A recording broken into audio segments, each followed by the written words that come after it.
UK का वाकया, एक भाई ट्रैवल पर गया, वालिद की तबीयत खराब थी, तो वापस आया, तो कुछ दिनों बाद वापस आया तो बड़े भाई वालिद साहब घर में नहीं थे, छोटा भाई था जो अपनी गेम्स में और अपने मोबाइल में और कंप्यूटर में, जो आज का एक नौजवान का स्टाइल है कि लगा रहता था। तो कहा वालिद साहब कहाँ हैं?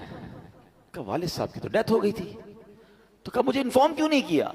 कहा आप बिजनेस ट्रिप पे थे। मैंने कहा क्या जरूरत है डिस्टर्ब करने की, फ्यूनरल करना था, उनका आखिरी रसूमात अदा करनी थी, मैंने कर दी। तो कहा तुमने कैसे आखिरी रसूमात अदा की? जनाजा किधर हुआ? कौन से कब्रिस्तान में दफनाया? तो कहा जनाजा भी करना होता है।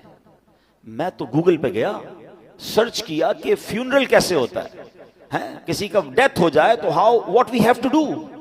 तो गूगल ने मुझे 4-5 ऑप्शन दिए, मैंने सबसे सस्ता वाला जो ऑप्शन था उन पर कॉल किया, वो आए और अब्बू को ले गए, बस फिनिश। तो उसने कहा ये तुमने क्या किया? आपको पता है क्या हुआ उस मुसलमान वालिद के साथ? जब सर्च किया कि किस फ्यूनरल वाले को दिया है, तो जो सबसे सस्ता ऑप्शन था कि वो मैयतों को आग लगाया करते थे। उसने ये नहीं, उसको ये पता भी नहीं था कि जनाजा कुछ होता है, उसको ये नहीं पता था गुस्ले मैयत होता है, उसको ये नहीं पता था कि जनाब कब्रिस्तान में दफन किया जाता है। मैं मुसलमान घराने की आपको वाकया सुना रहा हूं जो मैंने खुद जाकर सुना है। अब मुझे बताओ, इस बच्चे का कसूर तो था, मगर क्या वालिद का कसूर नहीं था? इसका मतलब वालिद किसी जनाजे में बेटे को लेकर नहीं गया होगा। उस वालिद ने मौत और कब्रिस्तान के बारे में, तदफीन और गुस्ल के बारे में नहीं बताया होगा। हर चीज बच्चों को दिला दी, मगर ना सिखाया तो दीन ना सिखाया। मैं और आप दुनिया से जाने वाले हैं, हम सब ने मरना है, और उस वालिद की किस्मत कितनी प्यारी होगी कि उसके मरने के बाद उसकी औलाद उसके लिए दुआए मगफिरत करे, उसके लिए इसाले सवाब करे। मगर ये सिखाएंगे तो करेंगे ना। हमारे बच्चे तो जिंदगी में हमारे सामने नमाज नहीं पढ़ रहे, हमें टेंशन नहीं है। मैं सच बताऊं आपको, जिंदगी में कुछ कर सके या ना कर सके, अपने बच्चों को किसी तरह 5 वक्त का नमाजी बना जाइएगा।